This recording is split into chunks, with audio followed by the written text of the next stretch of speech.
नमस्कार दोस्तों। आज है 2 फरवरी और जैसा कि हम सभी अपने अपने गार्डन में जितने भी हमारे परमानेंट प्लांट्स हैं उन सब में फर्टिलाइज़र देने का काम कर रहे हैं और भी बहुत सारे गार्डनिंग वर्क कर रहे हैं जो कि हमें फरवरी और मार्च के मतलब शुरू में या फिर कहा जाए कि टेम्परेचर बहुत ज़्यादा बढ़ने के पहले पहले हमको सब ख़त्म कर लेने हैं। तो उनमें सबसे जो इम्पोर्टेंट वर्क आ जाता है वो परमानेंट प्लांट के लिए हो जाता है खाद देने का और प्रूनिंग करने का। ये सब है तो देखिए बहुत सारे काम है, कटिंग भी लगाना है और सीड से भी आप ग्रो कर सकते हो, सब्जियां जो बहुत सारी चीज़ें हैं। तो जो खाद देने का है मैं भी धीरे धीरे करके अपने सारे ही प्लांट पे देने की कोशिश कर रही हूँ और आप लोगों के साथ वीडियो भी शेयर कर रही हूँ। तो जैसा कि आप जानते हैं कि मैं सारा कुछ अपने गार्डन में अकेले करती हूँ, तो मैंने कुछ इस तरीके से ऐसे प्लान किया है अपनी गार्डनिंग वर्क को कि सब प्लांट भी मेरे अच्छे से हेल्दी हो जाएं जो कि अभी डॉर्मेंसी में थे और सबको खाद भी मिल जाए और बहुत सारे काम भी मैं कर लूं। तो देखिए ये देखिए, ये वाला जो मोगरा आप देख रहे हो ये मैंने अभी परसों रिपोर्ट किया है, पूरा इसकी रूट प्रूनिंग की है। आपने नहीं देखा है तो मैं इसका लिंक दे दूंगी। पूरा जड़ से मतलब पूरी इसकी अच्छे से प्रूनिंग की है और इसमें खाद दिया है। इसके अलावा कल मैंने बोगनवेलिया में भी खाद दिया है और प्रूनिंग किया है। और अब कुछ प्लांट ऐसे हैं जिनमें कि मैं लिक्विड फर्टिलाइज़र देने वाली हूँ और लिक्विड फर्टिलाइज़र क्यों देने वाली हूँ सब ये भी आपको बता देती हूँ। तो कुछ ऐसे प्लांट हैं जिनकी कि मैंने अच्छी तरीके से गुड़ाई कर दी है और गुड़ाई करने के बाद उसकी मिट्टी को भी अच्छी तरीके से धूप लगा दिया है और प्रूनिंग भी कर दी है। तो उनमें कुछ ऐसे प्लांट हो जाते हैं जैसे कि वो शत्रुपा का हो गया या फिर बहुत से इस तरीके के प्लांट हैं ना जो बहुत ही हार्डी प्लांट होते हैं। तो उनमें मैं अलग से मिट्टी निकाल करके पूरा उस तरह से खाद नहीं दे रही हूँ। और उसका एक और रीज़न है, जैसे आप ये जो लिक्विड फर्टिलाइज़र आप देख रहे हो ये बहुत अच्छा है, मुझे तो बेस्ट फर्टिलाइज़र इस समय का लगता है। आप इस समय आराम से इसको दे सकते हो। ये मैं देखिए मैंने पहले छान रही हूँ, बिना छाने मैं नहीं देती हूँ। तो इसमें सरसों की खली है। अब जैसा कि आप जानते हैं कि जो सरसों की खली का मैं कभी भी पाउडर नहीं इस्तेमाल करती हूँ, मैं हमेशा लिक्विड बना करके ही लिक्विड फर्टिलाइज़र बना करके ही उसको देती हूँ। तो इसमें सिर्फ़ और सिर्फ सरसों की खली नहीं है और क्या क्या चीज़ें हैं मैं वो आपको अभी बताती हूँ। और इसका एक और रीज़न आपको मैं बताती हूँ, जैसा कि आप ये देख रहे हैं इस पर अभी मैं वर्क शुरू करने वाली हूँ। मेरे पास रजनीगंधा के ढेरों प्लांट हैं और आप लोगों ने भी मेरा बहुत से लोगों ने देखा है, इसके वीडियोज़ आप मैंने पहले डाले हैं। तो रजनीगंधा को इस समय पूरा हमें तैयार करना है इस तरह से। देखिए आपको मैं दिखाऊं, इस पर वीडियो मैं अलग से शेयर करूंगी, इसमें आप पूरा चीज़ मैं नहीं बता सकती हूँ। तो इसमें देखिए आप हल्की हल्की सी इसकी ग्रोथ शुरू हो रही है। मेरे पास ये ढेर सारे प्लांट हैं। ये देखिए, ये तो मैंने गमला खाली किया था तो इसको अलग रख दिया था, कुछ जाड़े का ही लगा दिया था गमला खाली करके, ये इसी तरह से था। और भी हैं, सबको मैं लगाऊंगी फिर आप लोग को इसका। तो मैं ये बोलना चाह रही हूँ कि जैसे जो बल्ब वाले प्लांट होते हैं उनकी हम मिट्टी हटा करके और उसमें खाद या उस तरह से नहीं डाल सकते हैं। तो इस समय मैं लिक्विड फर्टिलाइज़र दूंगी, इसकी बता रही हूँ। हाँ, अलग अलग करके अगर हम बल्ब को रीपॉट करते हैं तो एक अलग बात है कि मिट्टी अलग से तैयार किया और अलग से उसमें गोबर खाद और सैंड वैंड मिक्स करके उसकी मिट्टी तैयार की और तब हमने बल्ब लगा दिया। जैसे कि अब क्या है, एमरस लिली बल्ब का भी लगाने का इस समय उसको भी ठीक ठाक करना है, क्योंकि उसमें फूल क्या होता है हमेशा आप देखो मार्च अप्रैल में खिलते हैं। तो अगर हम अभी से तैयार करेंगे ना तो उस टाइप के जो भी बल्ब वाले रहते हैं मुझे ये लिक्विड देना बहुत ही अच्छा लगता है। और तो आपने को मैंने और बताया कि जिसमें मुझे बहुत ज़्यादा हार्डी होते हैं, जिन्हें मुझे नहीं लगता कि मैं उनको अलग से सब खाद दूं, तो मैं उसमें लिक्विड ही देती हूँ। तो इसको छानने में थोड़ी सी देर हो रही है। मैं देखिए होता क्या है, अक्सर लोग क्या करते हैं गाढ़ा गाढ़ा सरसों की खली का मस्टर्ड केक का फर्टिलाइज़र बनाते हैं और बिना छाने दे देते हैं। उसके बाद उनके प्लांट में फंगस लग जाती है। होता क्या है, बहुत ज़्यादा मिट्टी जो है वो मॉइस्चर उसमें रहता है, अगर गीली रहती है तो फंगस लगने की संभावना बढ़ जाती है। और अगर आप ऐसे ही देते रहो, मतलब होता क्या है ना, वो नुकसान नहीं पहुंचाते पर लोग बहुत डर जाते हैं। इसको अच्छे से डीकम्पोस्ट आप पहले कर लीजिए, उसके बाद ये देखो छन गया है। अभी हालांकि इसमें बहुत सारा है, अभी तो ये देखिए पूरा ही मुझे छानना है और फिर और बनाऊंगी। अभी आपको बना करके भी दिखा दूंगी, ठीक है। अब ये जो छना हुआ है ना, ऐसा नहीं है कि वेस्ट जाएगा, ये सब भी बाद में इसको 1-2 बार और पानी डाल के, ये देखिए ये इतना है। अब ये ऐसे ही नहीं इस्तेमाल करना है।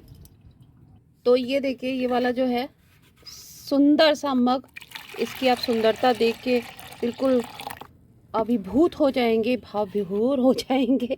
ये सीमेंट से लगा हुआ है, तो जो भी वो घर में जब कंस्ट्रक्शन काम चला था ना, तो कुछ हमारे इस तरह चीज़ें यूज़ हो जाती हैं, और वो सब मेरे पास मैं अपना ले लेती हूँ। कहाँ क्यों फेंकूँ, आराम से इस्तेमाल हो रहा है, ठीक है।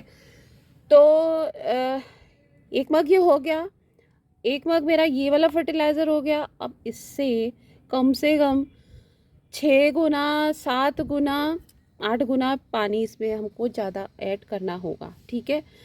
तो ये शायद मुझे लगता है 1 लीटर का मग होता है ये वाला। तो ये देखिए करीब 5 लीटर से ज़्यादा ही पानी डाल दिया है, और ये इसमें मैं मिक्स कर रही हूँ। और अब इसको मैं डालने वाली हूँ अपने प्लांट्स में। देखिए इसमें मस्टर्ड केक है, तो इसको उसमें मत डालिएगा, इंडोर प्लांट में कोई ज़रूरत होती ही नहीं है। वो जो इंडोर प्लांट होते हैं उनको सरसों की खली का कोई ज़रूरत नहीं होती। तो ज़रूरत कहाँ होती है, ये जितने भी हमारे धूप में रहते हैं ना प्लांट, इनको ज़्यादा ज़रूरत रहती है। कल हर श्रृंगार का मैंने खाद इसमें दिया, इसलिए आज नहीं दे रही हूँ, करीब 1 हफ्ते बाद इसमें दे दूँगी। अभी जो बनाऊँगी आप लोगों को दिखाऊँगी ना, वो वाला फिर बना के वो इसमें दे। तो आइए, मेरा ये रजनीगंधा भी पुराना वाला है, मैं इसमें दे देती हूँ थोड़ा थोड़ा का। और कभी भी ना बहुत ज़्यादा भर भर के पानी मत डालिएगा। एक तरह से पानी देखिए मैंने नहीं डाला था, और बस मैं इसी लिक्विड को डाल रही हूँ। बहुत ज़्यादा पानी डालोगे तो कोई भी बल वाला प्लांट आपका ख़राब हो सकता है। तो इसको आप जिस भी प्लांट में आप जो भी आपके छत पे रखे हो, धूप पे रखे हो, कहीं भी इसको डाल दीजिए, बहुत अच्छा रहेगा ये। थोड़ा थोड़ा करके अभी देखिए मिट्टी सूखी थी ना, धीरे धीरे करके अब ये अपना सोख लेगा सारा। जब भी आप दीजिए ना कोई लिक्विड फर्टिलाइज़र, तो उस मिट्टी जो है वो आप इसकी गीली मतलब सूखी रहनी चाहिए, बहुत जल्दी से ये सोखेगा, आपको बहुत जल्दी से इस पर रिज़ल्ट मिलेंगे। ये देखिए वही वाला गुलाब है जो रिपोर्ट किया था, कटिंग वाला मेरा गुलाब है ये वाला, और ये 2 किए थे मैंने। ये भी देखिए दिखाती हूँ, ये देखिए खूब बढ़िया से इसमें फूल सब, ये देख रहे हैं कितने अच्छे से कलियाँ भरी हुई। इतने पे धूप हो गई ना, दिख भी नहीं रहा है क्लियरली। तो ऐसे सूखी सूखी जो मिट्टी हो आप उसमें दे दीजिए, आपको देखिएगा इतना अच्छे रिज़ल्ट मिलेंगे। और आप चाहो तो स्प्रे इससे नहीं करके किसी और चीज़ से करिएगा, वो फिर तो बहुत ज़बरदस्त रिज़ल्ट आपको मिल जाएंगे। आइए अब आपको बहुत थोड़ा सा बताती हूँ मैं, मतलब थोड़ी क्वांटिटी में इसमें बताऊँगी। ये आपका हो गया 1 लीटर का, वो हो गया मतलब जग हो गया ना, मग हो गया, जग क्यों बोल रही हूँ, मग हो गया। तो पूरा तो देखो भरेगा नहीं पानी से, क्योंकि इसमें जब हम ये सब चीज़ें डाल देंगे। ये देखिए मैं ये करीब हो गया सरसों की खली, ठीक है। ये 1 मुट्ठी और ये 2 मुट्ठी, इतना हो गया। और ये एक बड़ा टुकड़ा आप जैसा देख रहे हो, ये गोबर की खाद का है, सब सूखा हुआ है बिल्कुल, बहुत पुराना है। छोटे टुकड़े जो होते हैं वो तो चले जाते हैं उसमें, वो तो खाद मतलब जो गमले में मैं डाल रही हूँ वो चला जा रहा है। बड़े बड़े जो टुकड़े हो रहे हैं उनकी इस तरह से वो बन जा रही है, मतलब लिक्विड बन जा रहा है, तो ये तब भी ये नहीं घुलेगा। और आप ये हो गया हमारा नीम की खली, नीम के पाउडर हो गया 1 मुट्ठी, और ये हो गया 2 मुट्ठी, बस इतना डालिए, ठीक है। और इसमें भर देते हैं पानी।